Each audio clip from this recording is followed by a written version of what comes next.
مواجهة المنظومة الإعلامية الغربية المساندة لإسرائيل ليست مهمة سهلة أبدا بالنسبة للفلسطينيين والعرب عموما، فأنت ببساطة تقف وجها لوجه أمام إعلاميين متحيزين ضدك يصنفونك مسبقا كمتخلف أو إرهابي أو حتى وإن لم يفصحوا عن ذلك مباشرة.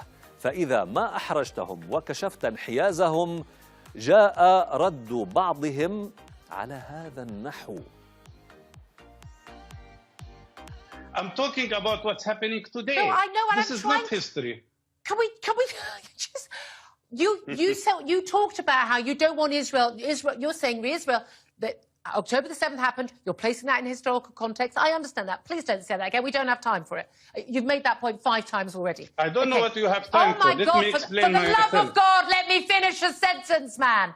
Maybe you're not used to women talking. I don't know. But I'd like to finish a sentence, sir. Anyway, so... No, you are misleading the public now really? by claiming right, I've got 20 seconds left. I'm not even going to bother trying to answer. If you don't think Israel's reaction is acceptable, what would have been an acceptable reaction to you? You've got 10 seconds left. To end occupation and allow peace to prevail for both people. That's their reaction. Brilliant. Yeah. Sorry to have been a woman speaking. الحمد لله لم تأكله أو تضربه. الضيف في هذه المقابلة التلفزيونية المشحونة هو السياسي الفلسطيني المعروف دكتور مصطفى البرغوثي، والمضيفة المذيعة بين قوسين البريطانية جوليا هارتلي بريور، وتعمل على محطة توك تي في. وتخيلوا المذيعة تنفعل بهذا الشكل وتتهم ضيفها وبصفاقة بأنه معاد للنساء في لمز واضح لثقافته العربية، لمجرد أنه كشف محاولاتها لتضليل الرأي العام وعبر عن رأيه أو عن رأيه بوضوح حول احتلال بلده. تخيلوا، لم يقف البرغوثي كثيرا وحديثها إهانة ستحاسب عليها، فهي جاهلة ولا تعرفني لأني من أكثر الأشخاص دفاعا عن حقوق المرأة. هذا تعليق لمصطفى البرغوثي، الدكتور مصطفى الأمين العام للمبادرة الوطنية الفلسطينية، وهو الذي كان الضيف. وهي أهانة المرأة العربية، يقول البرغوثي، والفلسطينية في حديثها. كما أكد أنهم يدرسون حاليا اتخاذ إجراء قانوني ضدها. عموما هذه المقابلة فجرت بركانا إلكترونيا من النقد ضد جوليا وضد الإعلام الغربي المساند للاحتلال بشكل عام، وفي نفس الوقت أبدى الكثيرون إعجابهم بالهدوء الذي واجه به البرغوثي الإساءات العنصرية والسلوك غير الحضاري الذي تعرض له، وهو ما دل بحسب الكثير من المتابعين عن خبرة طويلة وثبات انفعالي في مواجهة التحامل الغربي ضد القضية الفلسطينية. وهنا دعونا نسلط بعض الضوء على سيرة هذا الشخص أو هذه الشخصية، الدكتور مصطفى البرغوثي. البرغوثي هو سياسي وطبيب فلسطيني يشغل حاليا موقع الأمين العام للمبادرة الوطنية الفلسطينية، ويرأس أيضا اتحاد لجان الإغاثة الطبية في فلسطين، وكان منافسا لمحمود عباس في الانتخابات الرئاسية الفلسطينية عام 2005.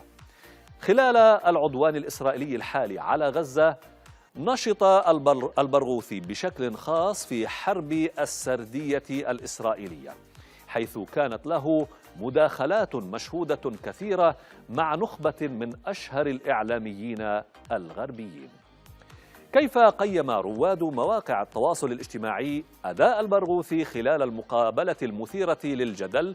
دعونا نستعرض بعض الآراء.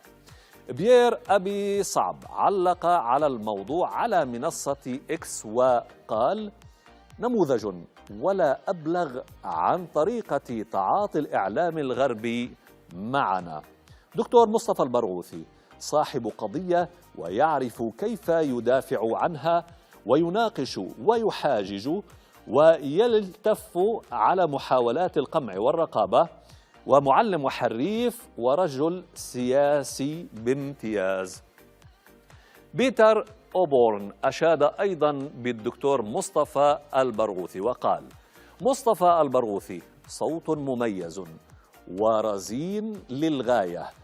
الغطرسة والتعصب والجهل الذي أظهرته المذيعة يوضح الانحدار الذي وصلت إليه الصحافة الغربية.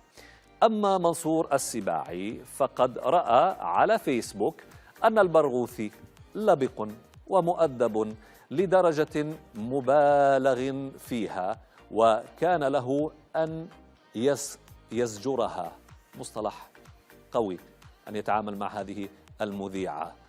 أخيرا أحمد فوزي يقول: يبدو أنهم يخسرون كل معركة مع الفلسطينيين، حتى الحديث خلال المقابلات.